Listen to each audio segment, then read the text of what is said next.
მეგობრებო, ერთი დიდი და სასიამოვნო სიახლე მაქვს, რომელიც მინდა რომ თქვენც გაგიზიაროთ. დღეიდან ჩვენი არხის გენერალური წარმდგენი ხდება Global Auto Import. ჩვენ შემდეგი ერთი წლის განმავლობაში ვხდებით პარტნიორები და ვიწყებთ ერთობლივ თავგადასავალს. Global Auto Import-თან თანამშრომლობა არა მხოლოდ მე მომცემს არხის განვითარების შესაძლებლობას, არამედ ჩვენ ერთად ვიფიქრებთ იმაზე, თუ როგორ გავხადოთ თქვენთვის ავტომობილის ჩამოყვანა სწრაფი, სანდო და კომფორტული. ეს არ იქნება კომპანია იუთუბერის ტიპური თანამშრომლობა, ჩვენ მუდმივად ვიზრუნებთ იმაზე, რომ გზადაგზა ერთობლივი საინტერესო ინიციატივები შემოგთავაზოთ და მომხმარებლისთვის და მაყურებლისთვის შევქმნათ განსაკუთრებული გამოცდილება. იყო ბრწყინვალება, სიმდიდრე და ტახტის ძლიერება. მსოფლიო დიდება, ქება და პატივი. და ჰქონდა ბეჭედი მეფე სოლომონს, სადაც ეწერა. ესეც ჩაივლის. და მართლაც, იყო დრო, როდესაც სადამ ჰუსეინი თავს სამყაროს ცენტრად გრძნობდა. ფიქრობდა, რომ მასზე მაღლა უკვე აღარავინ იყო. ის ასხივებდა ძალაუფლებას, დომინაციას, ავტორიტეტს და შიშისგან გამოწვეულ პატივისცემას. ადამიანმა, რომელსაც გულში ეს სამყარო ებატარებოდა და სულ უფრო და უფრო მეტი უნდოდა, მეტი ტერიტორია, მეტი ფული, ნავთობი, იარაღი, ჯარი, გავლენა, ამბიცია, მეტი სასახლე და საკუთარი ძეგლები. ბოლოს თავისუფლება სოროში დამალვით დაასრულა. 2003 წლის აპრილში ამერიკელებმა ბაღდადი აიღეს. რეჟიმი დაემხო, მაგრამ ჰუსეინი გაქრა. აქედან იწყება ყველაზე საინტერესო. ჩვენ შევეჩვიეთ ლიდერების დაცემის სხვადასხვანაირ სცენარებს. ვიღაცას ანეიტრალებენ უზუსტესი დარტყმით, ვიღაცას მასშტაბური სამხედრო ინტერვენციის გარეშე. მაგრამ სადამის შემთხვევაში სულ სხვა რეალობა იყო. ერაყი სრულად კონტროლდებოდა კოალიციური ძალების მიერ. ყველა ქალაქი, ყველა გზა მათ ხელში იყო. სახელმწიფო არმია აღარ არსებობდა და სადამით სადღაც აორთქლდა. უბრალოდ წარმოიდგინეთ, ერაყში იმ პერიოდში იმყოფებოდა კოალიციის 150,000-მდე სამხედრო. დაზვერვა, სპეცსამსახურები, აგენტურა, დრონები, თანამგზავრები და მაინც ვერ პოულობდნენ ყოფილ დიქტატორს. მხოლოდ 2003 წლის ივლისიდან დეკემბრის ჩათვლით ჩატარდა ათობით ოპერაცია, ასობით რეიდი და განუსაზღვრელი რაოდენობის დაკითხვა, მაგრამ ვერა და ვერ უახლოვდებოდნენ ჰუსეინს. და ალბათ ასეც გაგრძელდებოდა, რომ არაერთი პატარა, თითქოს უმნიშვნელო დეტალი, რომელმაც ამერიკელები სადამის კვალზე გაიყვანა. დღეს მოგიყვებით, როგორ ეძებდნენ ერაყელ დიქტატორს, რატომ უჭირდათ პოვნა, ვინ უღალატა და ასევე როგორ მოკლეს. ამასობაში კი კიდევ ერთ სიახლის შესახებ გეტყვით, ჩვენი არხის პარტნიორი არის ქართული ჯერქის მწარმოებელი კომპანია Main Project-ი. ჯერქი არის პრემიუმ კლასის ხორცის სნეკი, რომელიც გამოირჩევა განსაკუთრებული გემოდით. და რაც მთავარია, ეს ხაზგასმით უნდა აღინიშნოს, დამზადებულია საქართველოში. მსგავსი სნეკების მოყვარულებს აუცილებლად გირჩევთ, რომ დააგემონოთ. რა არის საჭირო ომისთვის? თუ საუბარია საშუალო სტატისტიკურ სახელმწიფოზე, მაშინ ეროვნული უსაფრთხოების რეალური რისკი უნდა არსებობდეს. ხშირად ეს ტერორიზმის საფრთხეა, ან ტერიტორიული მთლიანობის გადაუჭრელი პრობლემები, რომლებიც მხოლოდ ომით თუ გვარდება. ძლიერი სახელმწიფოებისთვის მიზეზი უბრალოდ თვალშინაცრის შეყრა. ნებისმიერ აბსურდულ გარემოს შიდა აუდიტორიაზე გაასაღებენ და ისინიც მხარს აუბამენ. 2022 წლის 24 თებერვლის შემთხვევაში ვლადიმირ პუტინმა უკრაინაში შეჭრის ერთ-ერთ მიზეზად დაასახელა დენაციფიკაცია, რომელზეც ეგრეთ წოდებული ვოენკორები და ცალკეული მეთაურებით იცინოდნენ, თუმცა მოსახლეობის მასამ ის მაინც მიიღო და დაიჯერა. ამერიკა კიდევ უფრო შორს წავიდა, მათ არა მხოლოდ შიდა აუდიტორიას მიასაღეს ერაყში შეჭრის აუცილებლობა, არამედ ნახევარ სამყაროსაც დააჯერეს. ეს ბუნებრივი და ლოგიკურია, იმიტომ რომ რუსული მედია და სამხედრო გავლენა ახლოსაც ვერ მივა ამერიკულთან. და ასევე უნდა გავითვალისწინოთ მორალური მხარეც. დასავლურ კულტურაში შტატები მოიაზრება როგორც ერთგვარი პოლიციელი, რომელიც დაკავებულია სამყაროში სამართლიანობის აღდგენით. და მათი მოქმედებების ეჭქვეშ დაყენება დიდი ხნის განმავლობაში ამორალურად ითვლებოდა. როგორ დაიწყო ომი ერაყში? მე ამაზე ვიდეო უკვე მაქვს გაკეთებული, ამიტომ ახლა მხოლოდ მოკლედ მოგიყვებით. 11 სექტემბრის შემდეგ საჭირო იყო ამერიკას სახალხო მტერი საჯაროდ დაესაჯა და დაემცირებინა, რომ მტრებისთვის შკვა ესწავლებინა. ახლო აღმოსავლეთის ხულიგანი სადამ ჰუსეინი ამ კანდიდატურას ერგებოდა. თან თვითონაც წაუკიდა ნავს ცეცხლი, რადგან ამბობდა, რომ ამერიკას 11 სექტემბერს რაც დაემართა, ღირსი იყო. მოკლედ, ჰუსეინს წარუდგინეს ბრალდება, ტერორიზმის დაფინანსება და მასობრივი განადგურების იარაღის შექმნა. ნახეთ, რას ამბობდნენ ამერიკელები ერაყში შეჭრის წინ. There is no doubt that Saddam Hussein now has weapons of mass destruction. There is no doubt that he is amassing them to use against our friends. I take the fact that he develops weapons of mass destruction.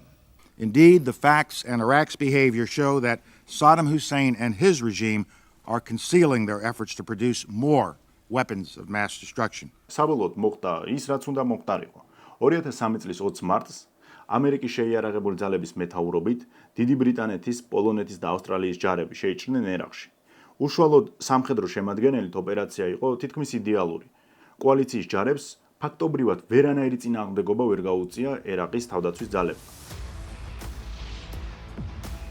9 აპრილს ბაღდადი ოფიციალურად დაეცა, ხოლო 1 მაისს ჯორჯ ბუშმა საბრძოლო ოპერაციების დასრულება გამოაცხადა. შემდეგ წლებში ერაყი როგორც სახელმწიფო ფაქტობრივად აღარც არსებობდა. ჯერ კრიზისი დაიწყო, შემდეგ უკვე ტერორისტული მოძრაობები ჩაისახა, მათგან ერთ-ერთი ISIS იყო. ამერიკელები დიდი ხანი გაიჭედნენ ერაყში. საზოგადოების გაჯანსაღება და დემოკრატიზაცია ბუნებრივი არ მოხდა. არც სიმდიდრეში დაიწყეს ცხოვრება ერაყელებმა და არც ადამიანების უფლებების დაცვა გამოსწორდა. ბედის ირონია კი ის იყო, რომ ამერიკელების მიერ მოგონილი შეჭრის მიზეზები აბსოლუტური ტყუილი იყო. ერაყში არც მასობრივი განადგურების იარაღი არსებობდა და არც სადამსა და ტერორისტებს შორის კავშირი. You know, when we first got in there, started looking around and didn't find anything, you get that kind of sinking feeling that, uh-oh. ან მთელი ქვეყანა დაამხეს, ათწლეულობით გაწირეს გაჭიროებისთვის და ტრაგედიებისთვის, ამერიკის ერაყში შეჭრას მომავალში მოყვა ISIS-ის შექმნა და ამ მოვლენებამ მთლიანობაში 420,000 ადამიანის სიცოცხლე შეიწირა. და თან ცინიკურად თქვეს, რომ უი, შეგვეშალა, შეცდომები მოსულა, მერე რა მოხდა. ან რანაირად დაგაჯერეთ ნახევარ სამყაროს, რომ სადამს მართლა ჰქონდა მასობრივი განადგურების იარაღი. მაგრები ვართ, ხომ? ამ გამარჯვების ერთ-ერთი მთავარი სიმბოლო ეს კადრებია, სადაც ამერიკელებმა სადამის ძეგლს ჯერ ამერიკის დროშა გაუგეთეს და ისე უნდათ დამხობათ, თუმცა ადგილობრივებმა გააპროტესტეს და მოსთხოვეს, რომ ერაყის დროშა მოეხვიათ ძეგლის თავზე და მხოლოდ ისე ჩამოერთოთ. იმ დღეს ბაღდადში სადამის ძეგლის თავზე ბავშვები იდგნენ და თამაშობდნენ. იმ დღეს ეს იმედად ჩანდა, რომ მომავალი უფრო კარგი იქნებოდა.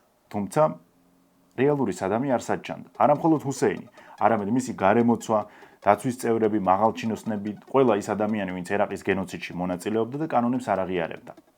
მაგრამ აქ იყო ერთი პატარა პრობლემა. ამერიკელებმა, რომლებსაც ერაყული არმია ერთ თვეში შემოენადგურად, წესიერად გააზრება ვერც მოასწრეს სად არიან და ვის ეძებენ. წარმოიდგინეთ, სამიზნე იყო 30, 40 რამდენიმე ათეული და გამორიცხული არის ყველა მათგანი დაიმახსოვრო სახეზე. იმ დანაყოფებისთვის, რომლებიც სამძებრო სამუშაოებით უნდა დაკავებულიყვნენ, დაურიგეს სამიზნეებიანი ბანკო. ტუზი ყვავი სადამ ჰუსეინი იყო. მისი შვილები უდაი სადამ ჰუსეინი, ტუზი გული და ყუსაი სადამ ჰუსეინი, ტუზი ჯვარი. გათვლა იყო ის, რომ სამხედროები ინსტინქტურად შეეჩვეოდნენ სახის ამოცნობას. მაგრამ მაინც არ გამოდის არაფერი. თითქოს უშანსოდ არიან. კი იჭერენ ვიღაცებს, თუმცა სადამისა და მისი ვაჟების ძიების პროცესი დაპაუზებულია, გაჭედილია. პირველ ეტაპზე შემოიღეს ფულადი ჯილდო. ვაჟებზე 15 მილიონი დოლარი, ხოლო სადამზე 25. ამან შედეგი გამოიღო, მაგრამ სანამ გავაგრძელებთ, მოდი ასეთი კითხვა დავსვათ. რას ერჩოდნენ მის ვაჟებს, რა დააშავეს ასეთი და რაში სჭირდებოდათ ამერიკელებს? პირველ რიგში რაც უნდა ვიცოდეთ, თავისი ნატურით ესენი იყვნენ გაბოროტებული ადამიანები. აბსოლუტურ ძალაუფლებაში გაზრდილი დიქტატორის შვილები, რომლებისთვისაც არ არსებობდა არა. წარმოიდგინეთ, უდაი საერთოდ არანაირ მორალურ საზღვრებს არ აღიარებდა. არც კანონს, არც შიშს, არც პასუხისმგებლობას. მამამისი პოლიტიკაში შიშს იყენებდა როგორც კონტროლის ინსტრუმენტს, უდაი კი სიამოვნებისთვის. მე როცა ვსწავლობ კონკრეტულ პიროვნებებს, ყოველთვის რაღაც ჩემებული შეფასება მიყალიბდება. უდაის შემთხვევაში ეს იყო უბრალოდ ადამიანი, რომელიც ძალაუფლებას, დამცირებას, ბრუტალურობას იყენებდა საკუთარი ეგოს გამოსაკვებად. ადამიანი, რომლისთვისაც არავის უსწავლებია ზომიერება და მამისგან ბოძებული ძალაუფლება მის ხელში იქცა მისი ხასიათის გახრწნის ინსტრუმენტად. შეხედეთ ამ კადრებს. უდაი წვეულებაზეა, რომელიც იყურება ცარიელი თვალებით, რაღაც მომენტში დააკლდა ყურადღება, უბრალოდ იღებს თავის ცეცხლსასროლ იარაღს და ჰაერში ისვრის. ის ცდილობდა ერაყელი დიდი გეცბი ყოფილიყო. აწყობდა მდიდრულ წვეულებებს, სტუმრებს ავალდებულებას მას, ვინც არ დალევდა დაცვას აცემინებდა. ასევე უყვარდა სხვებისთვის ცოლების წართმევა. სპეციალურად მიდიოდა წვეულებაზე, სპეციალურად არჩევდა წყვილებს, დაცვას აგზავნიდა წყვილთან და ეუბნებოდა, რომ ქალი უნდა წასულიყო უდაისთან. რა თქმა უნდა, ქალს, როდესაც კაცი აღდა, ეს იქნებოდა შეყვარებული პარტნიორი თუ ქმარი, ეუბნებოდა, რომ ქალი არის მასთან და ვერსად ვერ წავა, იწყებოდა შეხლა შემოხლა, სიტუაცია იძაბებოდა, ბოლოს ამ კაცს ცემდნენ და ქალს მაინც წაუყვანდნენ ძალით უდაისთან. თუ კაცი გააგრძელებდა წინააღმდეგობის გაწევას, მეორე დღეს მას დააპატიმრებდნენ პრეზიდენტის ვაჟის თავდასხმის ბრალდებით. და ასეთი ადამიანები ხშირ შემთხვევაში ციხეში მერე გაურკვეველ ვითარებაში კვდებოდნენ. შეურაცხყოფილი ქალებიდან ნაწილი თავს იკლავდა, ნაწილს აპატიმრებდნენ. ძირითადად დილით ადრე უდაის დაცვა რომელიმე სასტუმროსთან ჩამოაგდებდა მათ. ვერავინ ვერ უბედავდა უარის თქმას. თავს ზევით ფიზიკურად ამის ძალა და საშუალება არ არსებობდა. ეს არის უდაის პირადი ცხოვრების ამბები და სისტემაში ის ოპოზიციონერებისა და მამის კონკურენტების ჯალათი იყო, რომლებსაც წამებით კლავდა. ჯერ კიდევ უნივერსიტეტის წლებში მისი ყველას ეშინოდა. 400 გვერდიანი ნაშრომი აქვს დაწერილი, სადაც წერდა, რომ 2015 წლისთვის ამერიკა დაკარგავდა ეკონომიკური გიგანტის და დომინანტის სტატუსს და მის ადგილს გადაინაწილებდნენ ევროკავშირი, ჩინეთი და იაპონია. ის არასდროს იყო ნიჭიერი მოსწავლე, მაგრამ ყოველთვის საუკეთესო ქულები ჰქონდა. ასეთი ბრუტალურობა და დაუნდობლობა შიგნითვე აჩენს ფარულ მტრებს. თუ არავინ არაფერს ამბობს, ეს არ ნიშნავს, რომ ხალხი არ აღიარებს შენ შეურაცხადობას. იმდენი ადამიანი ყავდათ გაბოროტებული, რომ რა თქმა უნდა ვიღაც აუცილებლად ადრე თუ გვიან მას გასცემდა. დავბრუნდეთ 2003 წელს. შეჭრიდან 4 თვეში, 22 ივლისს, ამერიკელებთან ხაზზე გავიდა ინფორმატორი, ვინმე ნავაბ საიდანი, რომელმაც უთხრა, რომ ბიჭო, მოსულში, ჩემს სახლში არიან ყუსაი და უდაი.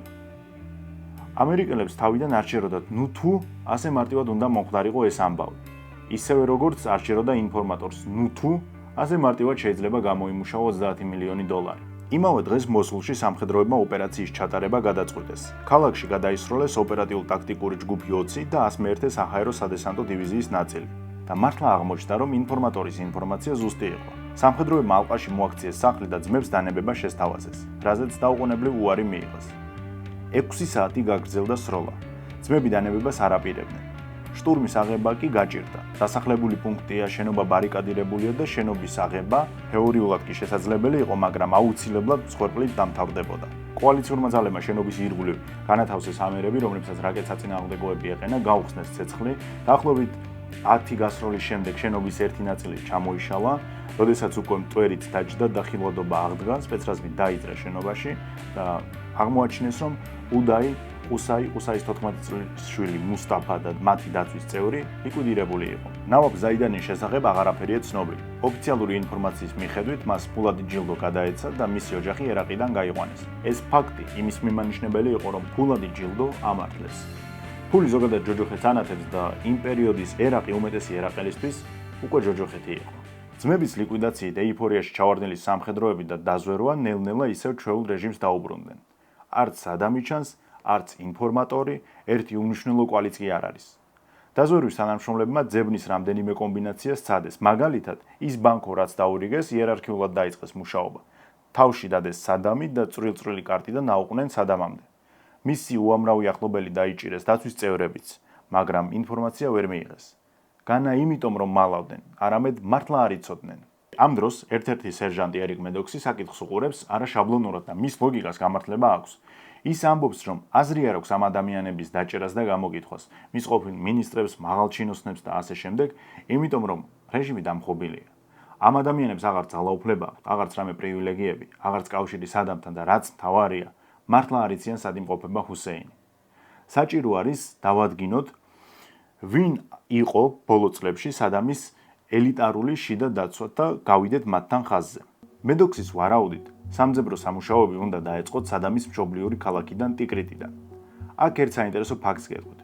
ერაყში გვარები ევროპული გაგებით არ არსებობს. მაგალითად, სადამ ჰუსეინი სრულად არის ასე: სადამ ჰუსეინ აბდ ალ-მაჯიდ ატ-ტიკრიტი. სადამი პირველი სახელი, ჰუსეინი მამის სახელი, ალ-მაჯიდი ბაბუის, ხოლო დაბოლოება ატ-ტიკრიტი კონკრეტული რეგიონის მიკუთვნება. ეს ინფორმაცია შემთხვევითი არ არის. ჰუსეინი ყველაზე მეტად ენდობოდა მშობლიური მხარის წარმომავლობის ადამიანებს. გამოკითხული ხალხის ჩვენებებში ხშირად იყო ერთი და იგივე პიროვნება: მოჰამედ იბრაიმ ომარ ალ-მუსლიტი. მოჰამედი ზუსტად ტიკრიტის სოფლების კლანური ქსელიდან იყო და სადამის ახლობლად ითვლებოდა. პრობლემა იმაში მდგომარეობდა, რომ ტიკრიტი უკვე გაჩხრეკილი იყო. თავიდანვე მან დაიწყეს სამძებრო სამუშაოების ჩატარება, მაგრამ სადამის კვალს ვერ მიაგნეს.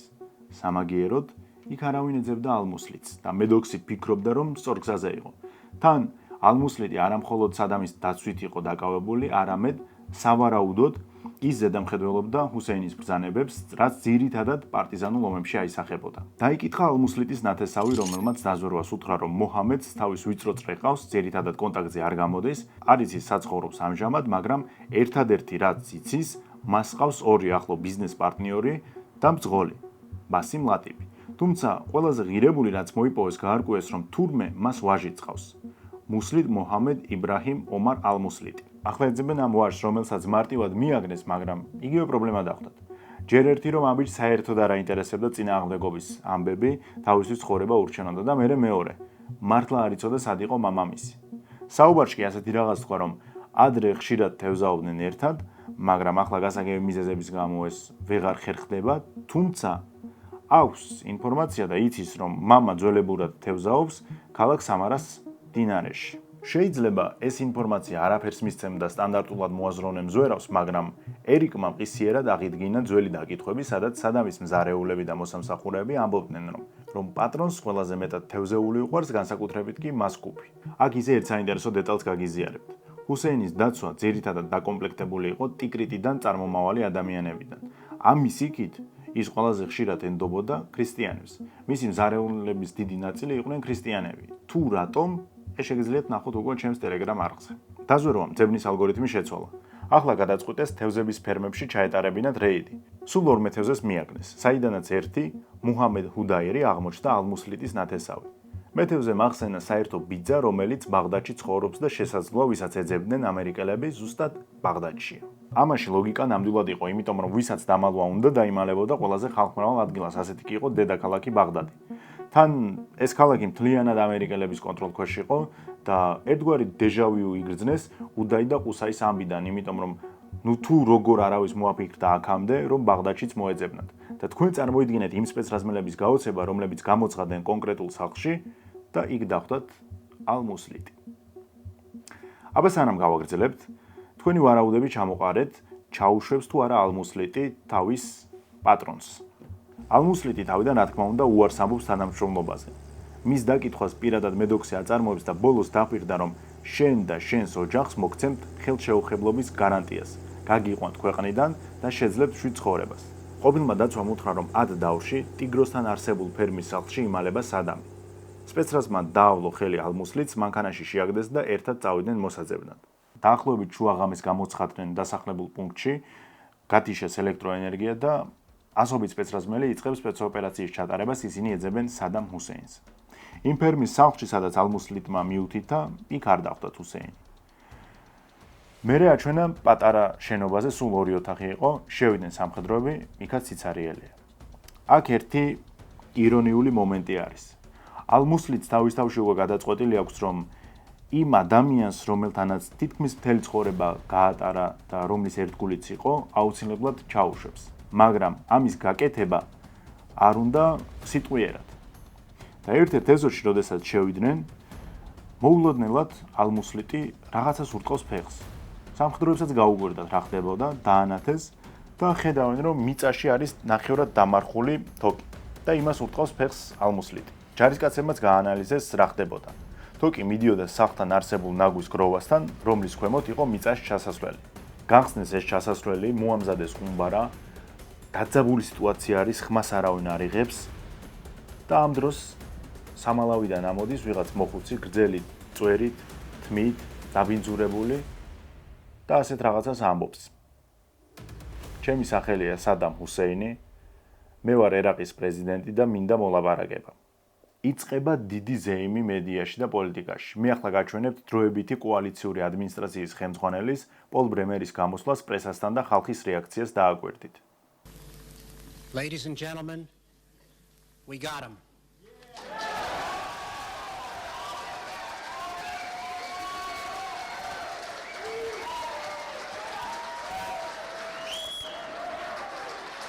შემდეგ ამას მოყვა უკვე ბუშის განცხადებაც. United States military forces captured Saddam Hussein alive. სადამი იმალებოდა ვიწრო სამალავში, რომელიც ზუსტად ასეთი საგანგებო ვითარებისთვის იყო. იქ მაქსიმუმ რამდენიმე საათი თუ გაჩერდებოდი. ბედის ირონიული დასასრული იყო იმ ადამიანისთვის, ვინც ახლო აღმოსავლეთში ყველაზე დიდ სასახლეებს უშენებდა საკუთარ თავს. ისეთი სივიწროვა იყო, რომ ჩემი ამჟამინდელი წონით მე მაგალითად ალბათ ვერ ჩავეტეოდი. გადაიყვანეს ბაზაზე და აქაც ერთი საინტერესო მომენტი მოხდა, რომელსაც გაგიზიარებთ. And it was one of those things where I opened the door and I looked to the left and I'm like, salt and pepper beard out to here with a leaf in it and just standing there handcuffed at a plastic table. And I'm like, he shuts the door and I go, holy shit, that's him? He goes, yeah. I go, it looks like dirty Uncle Fester, right? he apparently spoke a little English and knew who Fester was or just didn't like me and spit on me. He spit on, Yeah. Saddam spit on you. Yeah. და მიუხედავად იმისა, რომ ის დაიჭირეს, ამით ისტორია არ მთავრდება. პროპაგანდის მიზანი ხდება, რომ სადამი წარმოაჩინონ როგორც არა აღმატებული დიქტატორი, რომლისაც რეგიონში ყველას ეშინოდა, არამედ დაუძლურებული მოხუცი. ჩვენ რა ფოტოებსაც უყურებთ მისი სამედიცინო შემოწმების, მაგაზეც აღიარებენ მომავალში, რომ ეგ არ უნდა გამოექვეყნებინათ. რეალურად ეგ კადრები დამცირების გარდა არც არაფერს ემსახურებოდა. ასევე ჰუსეინის ბუნკერის პოზა მთელ მსოფლიოში მიმად გავრცელდა. 2006 წლის 30 დეკემბერს ერაყის ახალმა სასამართლომ ჰუსეინს სასიკვდილო განაჩენი გამოუტანა. ბრალი დაუმტკიცდა კაცობრიობის წინააღმდეგ ჩადენილ დანაშაულში. რეალურად ასეც იყო. 1982 წელს მას შიიტურ ქალაქში თავს დაესხნენ, საპასუხოდ კი 158 მამაკაცი დააპატიმრეს, აწამეს და დახვრიტეს. ოჯახები გადაასახლეს და სასოფლო-სამეურნეო მიწები გაანადგურეს. სასამართლომ ეს კაცობრიობის წინააღმდეგ დანაშაულად მიიჩნია. თუ ნახავთ მისი ლიკვიდაციის კადრებს, იქ მას აწვია პალტო და ერთ-ერთი ვერსიის მიხედვით იმ სივრცეში, სადაც ეს ამბავი უნდა მომხდარიყო, ციოდა. სადამმა ჯალათებს თხოვა, რომ ჩამაცვით თბილად, იმიტომ რომ არ მინდა შემცივდეს და არ მინდა ამ სიცივს გამოკანკალებდე, არ მინდა ერაყელებმა იფიქრონ, რომ მათ პრეზიდენტს ეშინია სიკვდილის.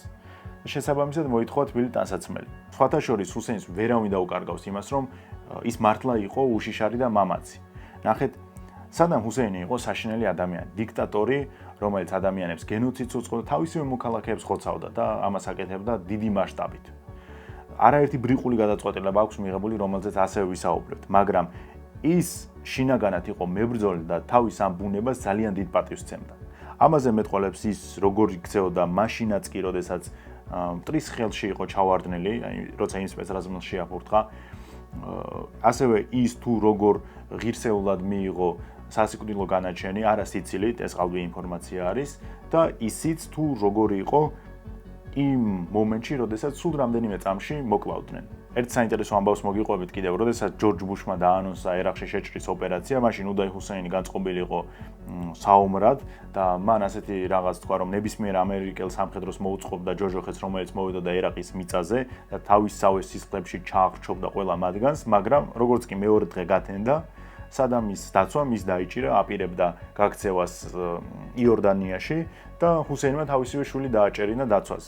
და უთხრა მას, რომ არსად არ წავიდოდა, ბოლომდე დარჩებოდა ერაყში და თუ საჭირო იქნებოდა სისხლის ბოლო წვეთამდე იომებდა. პოლიტიკურ კონტექსტს რაც შეეხება. ჰუსეინს შეიძლება 1982 წლის მოსახლეობის სრლეტა დაუმტკიცდა ბრალად, მაგრამ ეს ხომ ერთადერთი არ იყო. ეს უბრალოდ საკმარისი იყო სასიკვდილო განაჩენის გამოდანისთვის. მაგალითად, 1987-88 წლებში ჩრდილოეთ ერაყში ქურთებს ჯოჯოხეთი მოუწყო. მან და მისმა ბიძაშვილმა ალი ჰასან ალ-მაჯიდმა, იგივე ქიმიურ მალიმ, მოქალაქეები დახოცეს.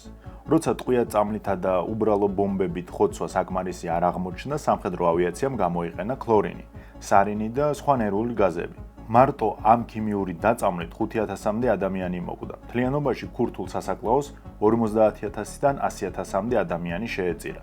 ეს რაც შეეხება მასიურ ხოცვას, აღარაფერს ვამბობ ოპოზიციური ოპონენტების გაქრობაზე, დახოცვაზე, წამებაზე, მოსახლეობის ტოტალურ შანტაჟზე. ასევე მიღებული აქვს არაერთი გაუგებარი სულელური გადაწყვეტილება, აი ერთ-ერთს ახლა მოგიყვებით. დღეს როცა მიმდინარეობს ისრაელ-ამერიკა-ირანის ომი, თეირანის ცაში რამდენჯერმე გამოჩნდა ირანული MiG-29. ირანს MiG-29 მიღებული აქვს საბჭოთა კავშირიდან 90-იანების დასაწყისში და მეორე ერაყისგან. როგორ შეიძლება მტრული ერაყისგან ირანმა მიიღოს MiG-29, ეს ხო სიგიჟეა, მაგრამ ახლო აღმოსავლეთი ის რეგიონია, სადაც სიგიჟე უნდა ხდებოდეს. როდესაც ყურის ომი დაიწყო 90-91 წლებში, თუ გინდათ ერაყის პირველი ომი დავარქვათ, მაშინაც ამერიკამ რამდენიმე დღეში გაუნადგურა ჰაერსაწინააღმდეგო სისტემები და ის ავიაცია, რომელიც ანგარში იმყოფებოდა, უბრალოდ მარტივი სამიზნე გახდა. და აქ ჰუსეინმა მიიღო გაურკვეველი გადაწყვეტილება. მან გასცა ბრძანება, რომ ავიაციის ნაწილი, რაც გადარჩა, გადააფრინეთ ირანში. რა თქმა უნდა, ირანელები შოკში იყვნენ. რას ეკეთებდა ჰუსეინი და რა თქმა უნდა, ირანელები არ აპირებდნენ დაებრუნებინათ ის გამანადგურებლები, რომელიც სადამმა რატომღაც იმ ტერიტორიაზე გადაიყვანა. ამრიგად ირანმა მიიღო შეიარაღებაში საჩუქრად MiG-29, MiG-25, Su-22 და დაახლოებით 100-მდე გამანადგურებელი. დაუკვირდით, სადამი არ დაამხეს არც ოპოზიციონერების დევნისთვის, არც ქურთების შლეტისთვის, არც ადამიანების უფლებების დაცვის მიზნით. თუ არ ჩავთვლით დიქტატორულ ხუშტურებს, ის ამერიკელებისთვის კარგი პარტნიორი იყო, რომელიც სტაბილურად თანამშრომლობდა მათთან. ყველამ კარგად იცოდა მისი სისასტიკის შესახებ, მაგრამ დამხობას არავინ აპირებდა. თუ ზედმეტებში გადასდიოდა და რეგიონის დესტაბილიზაციის მცდელობა ჰქონდა, როგორც ეს კუვეითის დაპყრობა იყო, მაშინ თავში წამოარტყამდნენ და 5-10 წლით ამბიციებს თოკავდა. პროპაგანდას დიდი ძალა აქვს. მით უმეტეს მე-20 საუკუნეში და ახლა 21 საუკუნეში ხომ საერთოდ. ამერიკამ თითქმის მთელი სამყაროს დაჯერება შეძლო, რომ ერაყს ჰქონდა მასობრივი განადგურების იარაღი და ჰუსეინი ტერორისტებს აფინანსებდა. მსოფლიოს საზოგადოების დიდმა ნაწილმა ეს მოცემულობად მიიღო და კრიტიკულად არ შეუხედავს.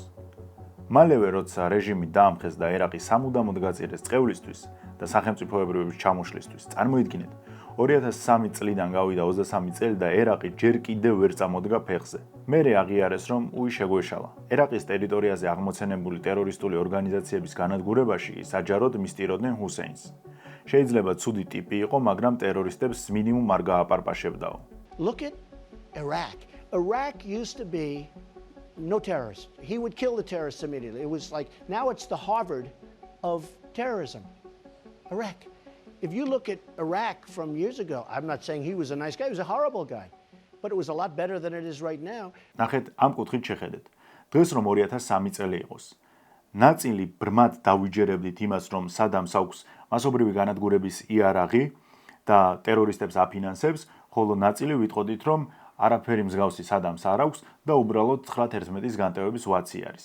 სხვათა შორის, ამ თემაზე ტელეგრამზეც მოგვიწია საუბარი და მე ახლა ვეცდები, რომ სათქმელი მკაფიოდ ჩამოვაყალიბო. ჩვენი საზოგადოების ნაწილში წლების განმავლობაში დასავლური პოლიტიკური ძალების მიმართ არსებობდა უპირობო ნდობა, რაც ლოგიკურიც არის.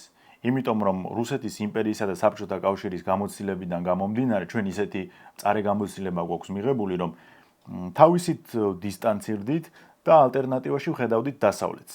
90-იანებში, როცა ინფორმაციის გადამოწმება თითქმის შეუძლებელი იყო, ბევრისთვის დასავლეთი ავტომატურად ნიშნავდა უსაფრთხოებას, წესრიგს და კეთილდღეობას. ამას ემატებოდა ეკონომიკური სხვაობა, რომელიც თან აშკარად ჩანდა. იქ იყო სტაბილურობა და სიმდიდრე, ჩვენთან იყო კრიზისი და კორუფცია. ასეთ პირობებში ბუნებრივი იყო, რომ ბევრი დასავლეთ ცალსახად პოზიტიურ ძალად აღიქვამდა. მაგრამ დროთა განმავლობაში სურათი რთულდება. დღეს ინფორმაციის მიღება ბევრად მარტივია.